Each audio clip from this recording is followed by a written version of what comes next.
Muy buenas noches, amados hermanos. En esta hora quiero desearte las más ricas bendiciones de parte de nuestro Dios y quiero compartir contigo un tema hoy sumamente importante, que es la doctrina del libre albedrío. ¿Sabes qué? La doctrina del libre albedrío ha sido un tema central en la reflexión teológica durante muchos siglos, particularmente dentro de la teología reformada. Esta perspectiva fue profundamente influenciada por las enseñanzas de Juan Calvino y de muchos reformadores dentro del contexto cristiano. De hecho, ofrece una comprensión única del libre albedrío, destacando que la soberanía de Dios y la naturaleza caída del hombre. Por eso yo quiero que en esta reflexión bíblica tú y yo exploremos en detalle la doctrina del libre albedrío según las escrituras, examinemos también sus fundamentos bíblicos, sus implicaciones teológicas y la forma en que armoniza la soberanía de Dios con la responsabilidad humana. Por eso tenemos que ver ahora mismo la definición de lo que es el libre albedrío, porque el libre albedrío en términos generales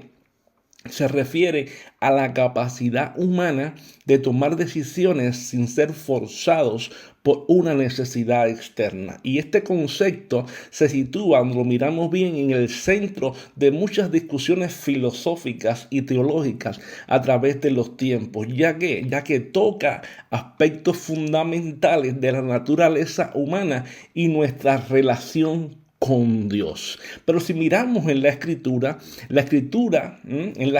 se entiende en el contexto de la soberanía de Dios y la condición de la caída del hombre.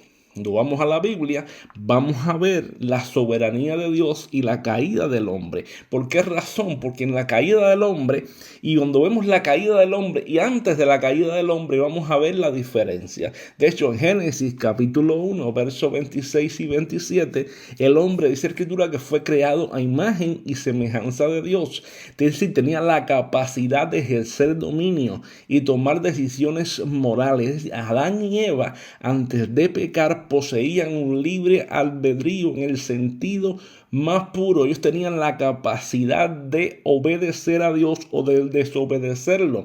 Es decir, este estado de inocencia, ¿qué pasó con ellos?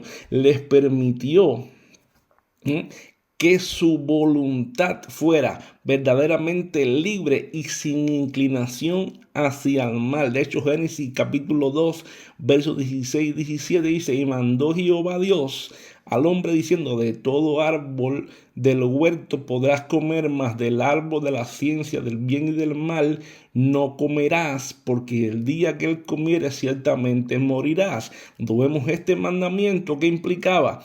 Una opción moral y una libertad real para obedecer o desobedecer. Es decir, la capacidad de Adán y Eva para tomar esta decisión refleja que reflejaba un aspecto del libre albedrío, pero previo a la caída, donde la voluntad humana, hermano, no estaba aún corrompida por el pecado. Ahora, ¿qué pasó? La caída trajo ¿qué? Un impacto tremendo. ¿Por qué? Porque la caída de Adán y Eva, que lo vemos en Génesis 3, tuvo consecuencias catastróficas para la raza humana. Porque según Romanos capítulo 5, versos del 12 al 19, el pecado de Adán trajo la muerte y la corrupción a toda la humanidad. Por eso la Biblia enseña que esta corrupción afectó ¿a quién? A todas las facultades del hombre, incluida su voluntad. Dice la escritura, Romanos capítulo 5, verso 12. Por tanto, como el pecado entró en el mundo por un hombre y por el pecado la muerte, así la muerte pasó a todos los hombres por cuanto todos pecaron. Quiere decir nada más y nada menos que la caída no solo introdujo el pecado en el mundo, sino que también esclavizó la voluntad humana al pecado. Quiere decir más que la capacidad de elegir el bien quedó gravemente comprometida y la inclinación natural del hombre se orientó hacia el mal. Una desorientación total en el hombre. Y eso es lo que vamos a ver ahora como la depravación total, porque la doctrina de la depravación total es fundamental en las Escrituras. Según esta doctrina, el pecado ha corrompido cada aspecto del hombre, es decir, la mente, la voluntad, las emociones. Y esto no significa que el hombre sea tan malo como podría ser, sino que ninguna parte de su naturaleza está libre de la influencia del pecado. Es decir, el hombre es pecador por naturaleza. Todos hemos pecado y todos estamos separados de la gloria de Dios. Es decir, hermano, Romanos capítulo 3, verso 10 al 12 dice, como está escrito, no hay justo ni aun uno, no hay quien entienda, no hay quien busque a Dios. Todos se desviaron a una, se hicieron inútiles, no hay quien haga lo bueno, no hay ni siquiera uno. Es decir, el hombre, hermano, la palabra es clara, no hay ni uno bueno. No hay quien busque a Dios, ¿entiendes? Todos se desviaron, ¿entiendes? No hay quien entienda. Es decir, hay una depravación total, porque miramos este pasaje subraya la total depravación del hombre y su incapacidad para buscar a Dios o para hacer el bien sin intervención de la gracia divina. Es decir, el hombre es incapaz de buscar a Dios si la gracia divina no interviene. ¿Por qué razón? Porque la voluntad humana, según la Escritura, está esclavizada al pecado y no puede elegir el bien por sí misma. ¿Entiendes? Tremendo. Por eso tú y yo necesitamos de la gracia de Dios. Por eso tú y yo necesitamos de estar sometidos a la voluntad de Dios, estar agarrados del Señor. ¿Entiendes? Ahora, ¿qué tenemos que ver ahora? Lo que es la soberanía de Dios y la predestinación. ¿Por qué razón? Porque sin la soberanía de Dios, tú y yo tampoco somos nada, porque Él es el que gobierna nuestra vida. Pero somos en lo que es la soberanía absoluta de Dios, porque una de las doctrinas centrales de la Biblia es la soberanía absoluta de Dios. Porque Dios es el creador, hermano, y sustentador, dice la Escritura, de todas las cosas.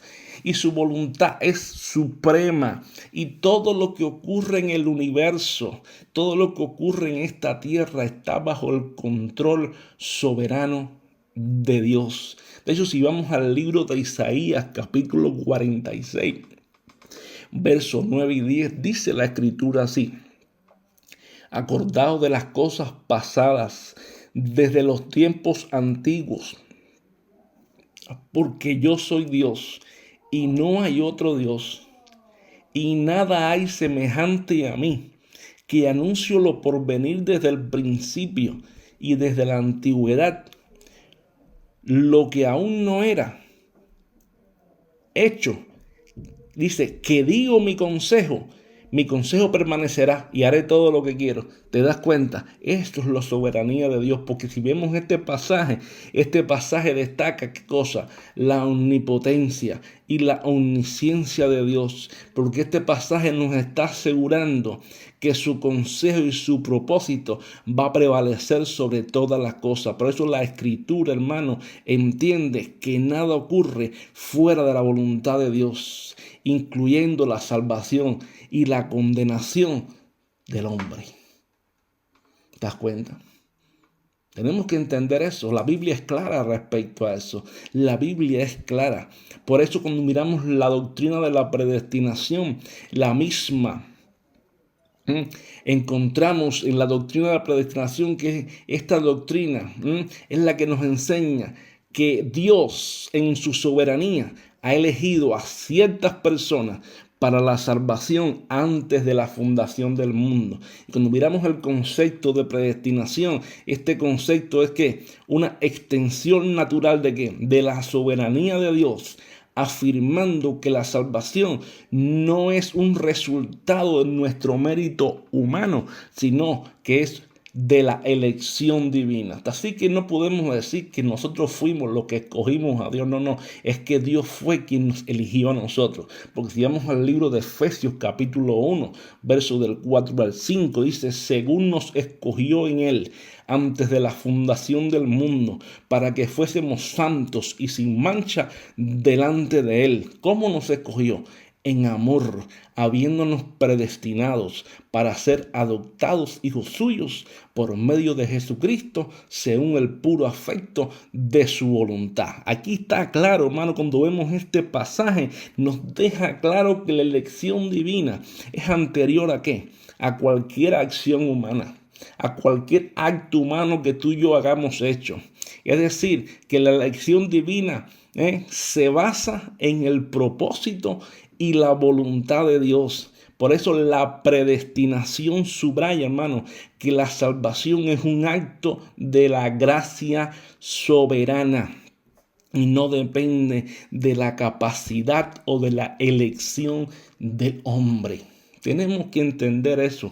¿Por qué? Porque cuando tú y yo sabemos eso, hermano, nos damos cuenta verdaderamente del Dios del cual tú y yo tenemos. Y vamos a ver ahora el cuarto punto, que es lo que es la gracia irresistible y lo que es la regeneración. Porque la doctrina de la gracia irresistible enseña en la palabra de hermano.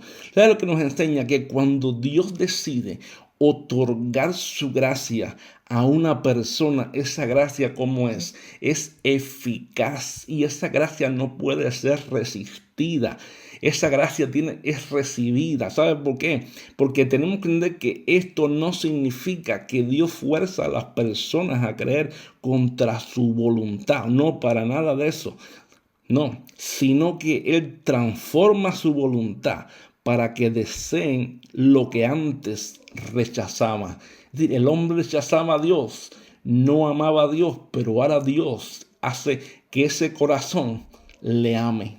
Transforma su voluntad. De hecho, en Juan capítulo 6, verso del 37 y el verso 44 dice la Escritura, todo lo que el Padre me da, ¿qué dijo Jesús? Vendrá a mí. ¿Quién trae a las personas a Jesús? El Padre. Y el que a mí viene, yo no lo echo fuera. Y dice ahora, ninguno puede venir a mí si el Padre que me envió no le trajere, y yo le resucitaré en el día postrero. Hermano, nadie puede venir a Jesús si no lo trajere el Padre. ¿Te das cuenta? El Padre. Es decir, si miras estos versículos, subrayan que es Dios quien atrae a las personas hacia Cristo. Quiere decir que es una acción que no depende de nuestra voluntad, sino de la voluntad divina. Por eso la gracia irresistible nos asegura que aquellos hermanos que a quienes Dios llama vendrán a Él por amor, porque ya han sido elegidos y predestinados para esa salvación. Y cuando hablamos de la doctrina de la regeneración o el nuevo nacimiento es el acto por el cual Dios transforma el corazón del pecador, porque le da la capacidad de creer, la capacidad de arrepentirse. Según la Biblia, la regeneración, hermano, viene en el momento que tú y yo escuchamos el Evangelio. Dios trata con nuestro corazón y nos da vida espiritual y creemos en esa palabra. Por eso la regeneración precede a la fe. Es decir, Dios primero regenera el corazón del pecador, permitiéndole luego ejercer su fe en Cristo. ¿Por qué razón? Porque Dios nos da vida espiritual, trata con nuestro corazón. Es decir, el Espíritu Santo nos convence de pecado, de justicia y de juicio. ¿Entiendes? Y ese corazón duro que teníamos recibe vida.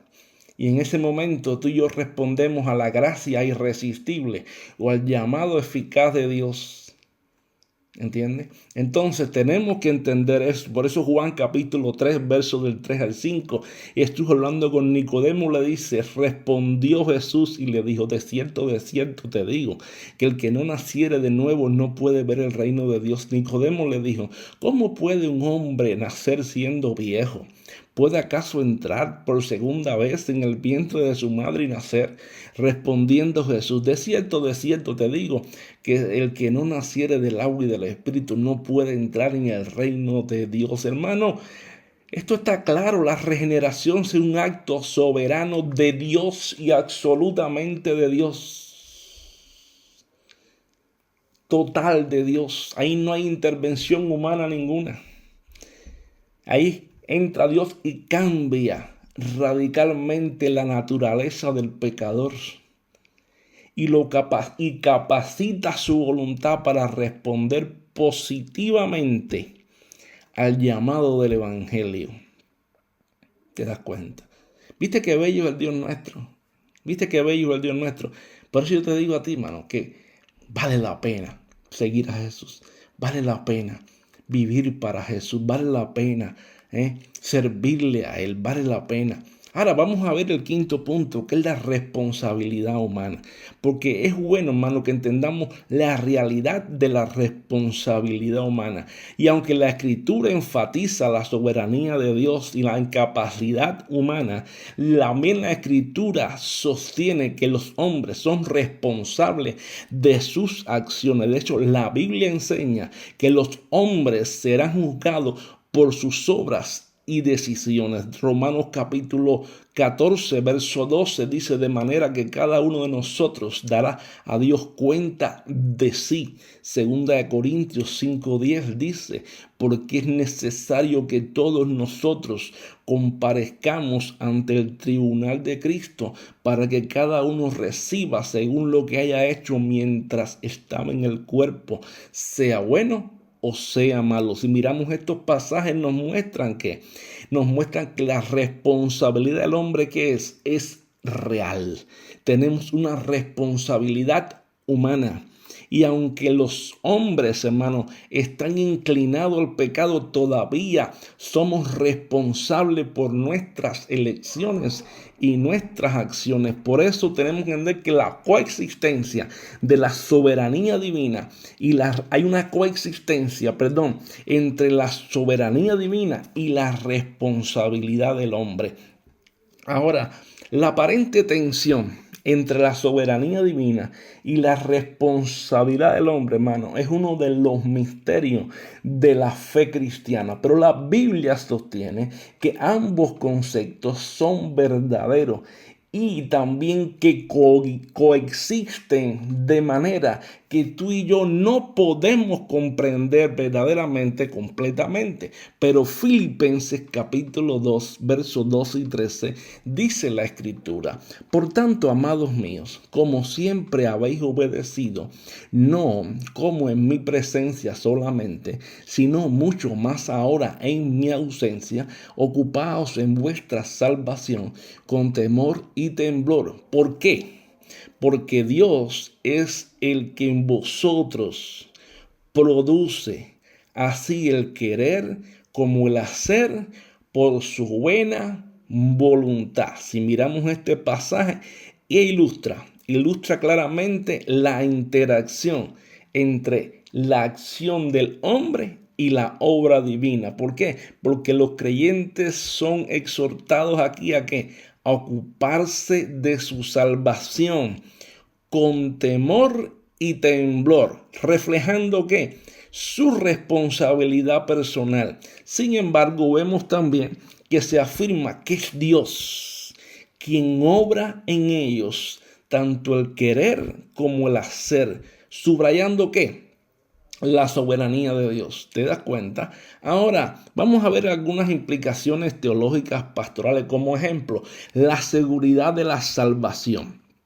Porque las Escrituras ofrecen una seguridad en la salvación, ya que se basa en la elección y la soberanía de Dios. La salvación, hermano, se basa en la elección y la soberanía de Dios y no en nuestros méritos humanos. Por eso nosotros como creyentes podemos descansar en la certeza de que nuestra salvación está segura en las manos del Dios Todopoderoso, que ha decretado su redención desde la eternidad. Por eso Romanos capítulo 8, versos 29 y 30 dice, porque a los que antes conoció, ¿qué dice? A los que antes conoció, también los predestinó.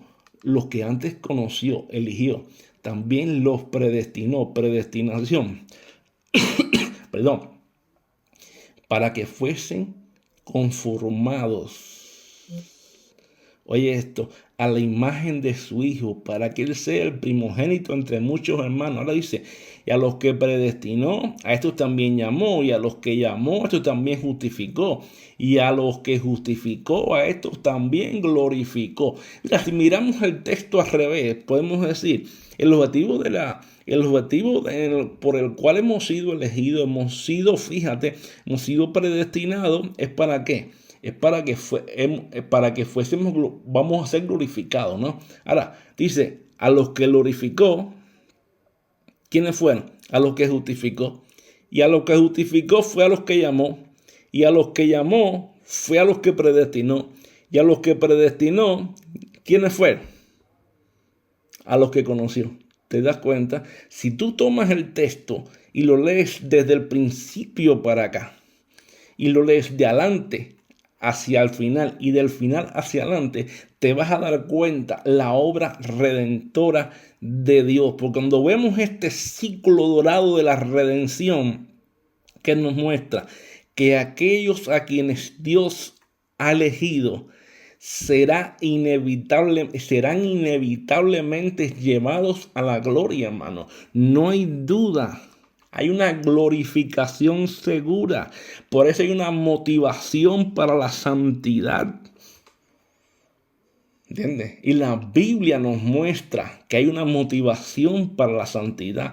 Porque entender, hermano, que Dios es quien obra en nosotros para querer y hacer su voluntad. Esto nos motiva a nosotros, los creyentes, ¿a qué? A buscar la santidad con diligencia y dependencia del Espíritu Santo.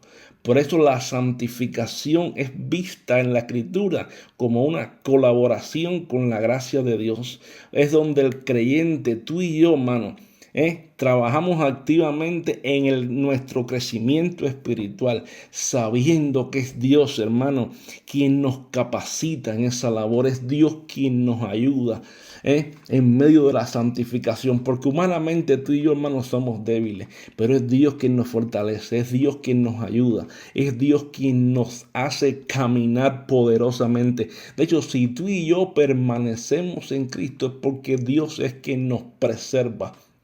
El apóstol Pedro dice que somos preservados por el poder de Dios para la salvación. ¿Te das cuenta? Tremendo.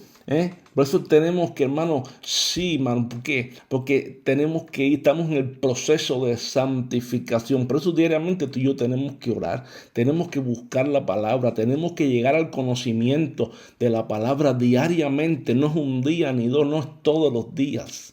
Por eso Efesios 2:10 dice, porque somos hechuras suyas, creados en Cristo Jesús para buenas obras. ¿Y esas buenas obras qué es? Dice, las cuales Dios preparó de antemano para que anduviésemos en ellas. Esas buenas obras Dios las preparó de antemano. ¿Entiendes? Ahora, me he encontrado muchas veces a personas que me han dicho, bueno, y si somos predestinados y somos elegidos, ¿tenemos que evangelizar o tenemos que orar? Pues claramente, porque la doctrina de la predestinación no disminuye el imperativo del evangelismo ni de la oración. Al contrario, más bien asegura que nuestros esfuerzos no son en vano, porque ya Dios ha preparado de antemano a aquellos que responderán a su llamado. ¿Te das cuenta? Es decir, cuando conocemos esto, esto nos da un sentido de propósito, un sentido de la urgencia a la proclamación del Evangelio y a interceder por los perdidos. Si vamos a la Escritura en 2 Timoteo capítulo 2, verso 10, dice el apóstol Pablo, por tanto, todo lo soporto. ¿Por amor de quién? Por amor de los escogidos, para que ellos también obtengan la salvación que es en Cristo Jesús, con gloria eterna. Entonces aquí tenemos que decir, hermano, que la armonía de la soberanía divina y la responsabilidad humana. Tenemos que decir que la doctrina del libre albedrío, según la Escritura, presenta un cuadro de el hombre en el que la soberanía de Dios y la responsabilidad humana coexisten de manera compleja, pero armoniosa. Por eso el hombre, aunque esclavizado por el pecado, es plenamente responsable de sus acciones y de sus decisiones. Sin embargo, tenemos que entender que la gracia de Dios, hermano, es la fuerza motriz detrás de toda conversión, detrás de todo acto de fe, y es la que nos asegura que la salvación es la última instancia, ¿entiendes? Es la última instancia porque es un acto de la misericordia y de la soberanía de Dios. Isaías capítulo 55, versos 8 y 9, para ir terminando, dice la Escritura: porque mis pensamientos no son vuestros pensamientos, ni vuestros caminos mis caminos, dijo Jehová. Como son más altos los cielos que la tierra, así son mis caminos más altos que vuestros caminos y mis pensamientos más que vuestros pensamientos. Cuando vemos este misterio, hermano, nos lleva a una mayor humildad, a una adoración profunda que reconoce que nuestra total dependencia de la gracia de Dios. Tenemos que ver, hermano, que en esta última instancia la doctrina del libre albedrío nos llama ¿a qué? Nos llama a confiar en la sabiduría y la soberanía de Dios, reconociendo, hermano, que toda nuestra salvación, desde el principio hasta el fin, es obra de su amor y poder. Por eso Romanos capítulo 11, verso del 33 al 36, dice al apóstol Pablo así, para poner un sello grande, dice: oh, profundidad de las riquezas y de la sabiduría y de la ciencia de Dios. Dice: cuán insondables son tus juicios e inescrutables sus caminos. Dice: porque ¿quién entendió la mente del Señor? ¿O quién fue su consejero? ¿O quién le dio a él primero para que él le fuese recompensado? Dice: porque de él y por él y para él son todas las cosas. A él sea la gloria por los siglos. Amén. Hermano, espero que este estudio, se puede decir así, te haya sido de muchísima bendición. Si es así, dale like, compártelo con otros para que ellos también puedan ser bendecidos. Un abrazo grande y, como siempre te digo, que el Señor te continúe bendiciendo, porque recuerda, bendecidos estamos en Cristo Jesús. Un abrazo grande.